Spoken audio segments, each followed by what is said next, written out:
Well, what's going on, guys, and happy November. We got our monthly balance patch, and with that, we get a new data mine, and we've got new leaked cards for you today, all coming out at the new year. January 2024 is all about Planet Hulk. We've got a lot of new cards to break down today. We also have updates to the Spotlight caches coming out this year, and a little bit of a change to a card coming out next month. If you guys are looking for all the new cards that I've already reviewed that will be coming out in November and December, you can find that video right here. All right, guys, our first card, our first gladiator up is going to be none other than the season pass card for 2024, and our first card of the year in Skaar, a 6-cost 11 power card with the ability of costing 2 less for each of your cards that have 10 or more power. And obviously we're assuming this is on locations, not in your hand, because that would be beyond busted. So I know you're looking at Skaar and you're thinking, isn't he just a kind of a win more card? And I actually think he has a good amount of synergy for a couple of decks.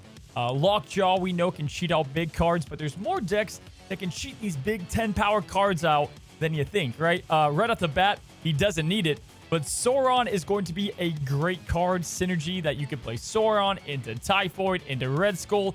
Bada bing, bada boom. You have a 2-cost Skaar that you can play down alongside your Ebony Maw, your Lizard. There's a couple of synergies there. Heck, you could play Shuri and Skaar on the same turn, 22 power. Sounds pretty damn good to me, alongside, all the other, powerful ongoing cards with Sauron. On top of that, again, we had Lockjaw, Sauron. I also think that Zabu is the natural synergy that is just going to work with this guy, even if you can cheat out one card for 10 power on turn 3. Darkhawk could work, depending if ongoing works with the 10 plus power. You got a Tuma, you have Century, there's a couple cards that fit there. Means you can play Skaar on turn 4 for 11 power. Also works out pretty well. Or you can scale up more and more and play him for practically free. Definitely like that synergy as well. But speaking of that, we also have some cards coming out later in the month that are going to kind of aid Skaar, protect him, because he is very much Shang-Chi bait, right? That's going to be the best part about it. But we know by now, season pass cards are good cards. I mean, look back, history tells us pretty obviously. So I think Skaar's going to be legit. I'm going to give him like a 3-star, maybe 3.5. He feels like a She-Hulk to me a little bit. So in short, I like Skaar. If he's anything like She-Hulk, he's definitely going to be pretty damn good. Now we're going to be able to keep Skaar safe with our next card, Caiera. And this is one of my favorite of the entire month. A 3-cost, 4-power card. But guys, the ability is insane. Ongoing, your 1- and 6-cost cards cannot be destroyed. The day has finally come. We have a way to counter or at least protect our cards from Killmonger and the ever-so-hated Shang-Chi. I think Caiera is going to be awesome. I mean, I don't know how you don't give this card a high rating just because it feels like it can fill one of those slottable, flexible spots in your decks so that you can safely cheat out big cards a lot easier through Lockjaw and Jubilee. Maybe you play a Zulus and they're not going to die. Nebula, Sunspot. No worries because Caiera is there to protect them. If you have priority, you can get it out before Killmonger. I think Armor is going to have her uses, but Caiera just serves a different role that I'm definitely excited for. Also, there's not a ton of 6-cost cards, but we do have some 1-cost. I think we can get a Spectrum list going with her as well. She has an ongoing ability. Tie that with Spectrum and the other 1-cost cards in the slot. And I definitely like her in a Spectrum ongoing list. Caiera, guys, I'm going to keep it simple. I think it's a 4-star at least, maybe even a 4.5. Protecting these big cards. There's going to be some lists made with Thanos, protecting the stones, protecting Thanos and all the big cards you cheat out. Sign me up, guys. I'll be playing a ton of Caiera. All right, guys, moving right along. Our next card is Hercules, a card I've been waiting for a good amount of time here at 4 cost, 6 power, with the ability of the first time another card moves here each turn, move it to another location. Now, I'm gonna be honest. I kind of thought they were gonna go another direction with Hercules. Maybe not a move kind of synergy card. Move can be clunky. We know that. I don't know what to think here, but I'm not like overly excited because I just feel, I don't know. Maybe move has some updates coming to it. We're gonna have to see how that works out. I do see some decent synergy, maybe with, Human Torch. You can get Vulture cooking up pretty fast and quickly. Heimdall can move everything over on the last turn, and we have another way with Werewolf by Night to hop over to Heimdall's lane. So there's some synergy. We obviously know move cards are powerful. I think Dagger is a great card to pair with this as well, and we have other things that can work with Hercules. I'm just not sold. I think that he needs to get like +1 power when cards move. There's got to be something else to the stat line. But maybe it's great. Maybe I just haven't played Move in a while.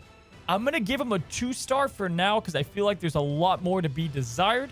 But when it comes to Move, you can get out of hand pretty quickly, and Move is getting better month by month. Lastly, I just want to say, I feel like if Spider-Man 2099 could have the ability to trigger this more than once, I feel like it'd be way better, right? Like if you had this guy flying around and you have Hercules teamed up and you only have a couple turns to still do so, that's where this guy could shine. But I don't know. Maybe they change it by then. We'll have to see. All right, moving along, guys. The next card is probably one of my favorites of the month by far, and that is Grandmaster, a new 2-cost card with 0 power. So you know there's going to be some crazy ability, and you're correct. It has an on-reveal ability. Move one of your other on-reveal cards here, so probably the location you play them on, to the middle location, and its ability happens again. Where do we begin with Grandmaster? This guy just has like my love for creating decks written all over it. I think he's gonna be a ton of fun, and there's a lot of creative design behind him that I think people are kind of looking over. Right off the bat, guys, Ravonna Renslayer just got buffed up. I think there's going to be natural synergy. You can play Grandmaster for cheaper. But on top of that, what are some other on-reveal cards that we might want to boost up? White Tiger, right? We can get a White Tiger down on turn 5. And then turn 6, you can play down the Grandmaster. On top of that, maybe you want to play, Gamora. Great option to do the exact same thing. Valkyrie. There's so many cards that you can play on turn 5. Going into turn 6 and manipulating the powerful on-reveal effect to trigger multiple times. Arrow, you name it, I think it's going to work. On top of that, though, you can go with cheaper card options. Maybe a tech card. You play down Shang-Chi, you kill their best card. You play down Grandmaster, send Shang-Chi to the middle, and then you kill another big card in the middle. There's a lot of kind of uses that can work with them. I think destroy, discard. You get a Venom off. You build that middle lane to work well, with a Nimrod or whatever. You have Venom popping off. Another card I like is Storm. Get Storm down. You can go ahead and play Grandmaster. Get a couple locations going. Kind of chaotic, but I do like how it would work. Wolf's Bane is fantastic. Silver Surfer. Maybe you play down early. Then turn 6, you can get popping off again. But one of my favorite combinations that I don't think people are thinking about as well, again, is Spectrum. Now, you're going to have to cheat the Spectrum out with like an Electro. Or maybe Wave, whatever it might be. And then you just have to play Grandmaster on the right lane or the correct lane. And I'm assuming if you have like Wong in the middle location, if it pops off and you get the burst of power and then it moves to the middle, will it trigger twice with the Wong? I don't know. We're going to have to see. It's going to be somewhat tough to cheat that out and make it work. All I know is with Wave, Electro, even Psylocke, you just have to be careful where the other on reveals are, and that's kind of the toughest part about the new card. And because of that, I'm going to give it a 4-star as well. Maybe you could convince me on a 3.5, but I think this guy has so much creative value behind him. We're going to see very cheeky Grandmaster decks of different combinations that people aren't expecting. And we already have Absorbing Man and Odin, but I think this is exactly what On Reveal needed. All right, some of you guys might know him from Thor Ragnarok. We've got Miek, who I love to see in the game. After each turn, if you discarded any cards, Miek is going to gain +1 power for each, and it's going to move. Now, Miek is a 1-cost, 1-power card, and this might not seem that great at first. Now, this is the one drop that discard definitely needed. I think he's going to be not like a game changer, but anytime you can add a 1-cost drop to a deck that needs it, like discard does, virtually right now, you play Nebula, maybe Nico, and those can work, and you have Blade that you want to use at the opportune time. Miek is going to be perfect to get out there on the very first turn, and he's just going to get bigger and bigger. Caiera, if you want to throw in the deck, can protect him as well, and the guy's just going to work. I mean, getting a MODOK is going to pop his power up by like 5, even 6. You can get crazy stuff going with Swarm, Collector, and Wong. I think he can get pretty big for a 1-cost discard option, and it's like exactly what that deck needed. This will be one, just like all the discard cards that come out via Spotlights, that the diehard discard players are going to get, and I think it does make a lot of sense when combining him with other great cards like we've already had. The Black Knight, you've got Silver Samurai, and Miek is going to join the cause. For a 1-drop, you're looking at a 1-5, 1-6, even higher, and then a lot of movement with I don't know, Kraven, Miles Morales. So you have two synergies going on at once. Obviously, you're not playing move and discard, but I think Miek is cool. I'm going to end up giving Miek probably like a 2.5, even though he works perfectly in discard. As we've seen, discard is one of those archetypes that just doesn't play nice with other cards, so it is kind of pigeonholing him to a certain archetype, and because of that, we've seen it before. I'm going to give him a bit lower of a ranking, but I do like Miek, and I think he's going to help the deck out a ton. All right, guys, the last card we've got to talk about for the January Season Pass is Beta Ray Bill, and we left a good one for last. He is a 4-cost card with 5 power. On reveal, shuffle Stormbreaker into your deck. Now, what is Stormbreaker going to do? It has an on reveal as well. 0 cost, 1 power. It'll be doubling Beta Ray Bill's power.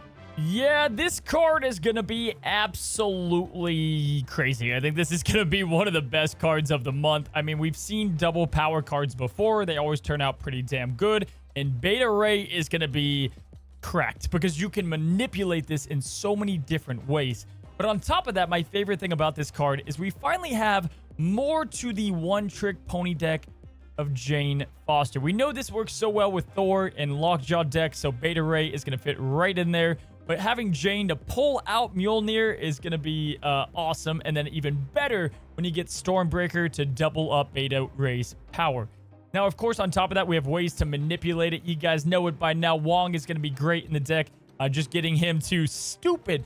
Beta Ray can hold his own lane down if played correctly. You know, maybe you just play the simple, you know, whatever it might be leading up. And then, yeah, you cap it off with the Odin.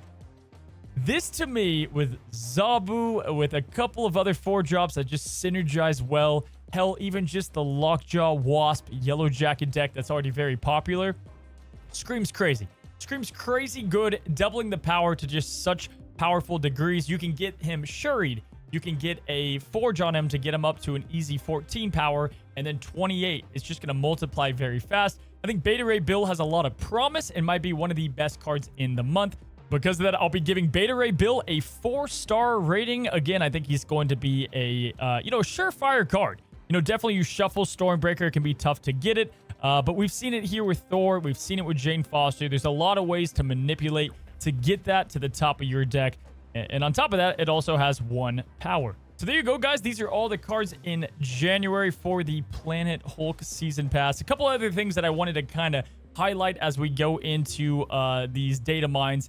We do have the Black Order, Proxima Midnight. We have Corvus. These are cards I've been excited for forever. And so them coming to Snap has me beyond pumped. We know nothing about them outside it probably being in the month of February. So keep a good lookout for that. Nothing there. Annihilus is a card coming out next month who I think is one of the most slept on cards in some time. No one's getting too excited about it, but Annihilus is going to be absolutely crazy. And so crazy that they took him down a power point. So they've taken him down 1 power. He was a 5/8. If they take down something before it releases, odds are it's pretty damn powerful. Other than that, we have a couple new locations. You guys can read these here on screen. Great Portal and Crown City. Both are going to be fun. I think they're good. The Conquest variant is going to be Ghost Rider. And then some absolutely sick Ultimate variants. I'll say this. They've got to get the animations. And these are too good of variants for them not to get the animations, not to do what they were trying to do with Ultimate variants, but I definitely like it. And then I'll quickly go through these spotlights. I'll probably make another video, but so that you guys can plan accordingly. Before we get to January, though, let me highlight something more important, and that is December. They did end up changing. They added Living Tribunal to December 12th and 19th. I think before maybe it was Man-Thing, so be on the lookout for that. And then they've also added... Wait for it, Iron Lad. All you guys waiting for Iron Lad is coming for Christmas. Or right around it. So get Iron Lad right there. That's what they've been adding. There's his variant as well. Going back up, though, to January spotlights, just quickly. We have Caiera, High Evo, and Hitmonkey. Pretty solid week there, especially if you're missing one of those cards. Hercules, Galactus, Howard the Duck. We finally get Howard, but this is easily the worst week out of all of them outside of a ridiculously cool Galactus variant. And then we have Miek, Annihilus, and Phoenix Force. Again, great week. If you don't get Annihilus here in November, this will be a must. And by then, I'm sure he's going to piss you guys off enough, or this is where you want to get him. We have Grandmaster, Loki, Elsa Bloodstone, I don't think I've ever seen a better Spotlight week in my life. So there you go. If you guys want to save up for that, you have months to do so. Extremely strong. And then we have Beta Ray Bill, Werewolf by Night, Nebula, another banger of a week. So there you guys go. That is all the cards in January. Looking like a banger month, but hopefully they don't nerf them right after they come out. We don't want the Mobius effect all over again. Completely unacceptable because it can kill excitement and anticipation for a lot of these banger designs that I get pretty excited about. So anyway, guys, can't wait for January. It'll be a good one. If you guys haven't already, we're trying to hit 120,000 subs. So subscribe down below. We've got Werewolf by Night coming out tomorrow and that deck guide. And as always, until the next one, happy snapping.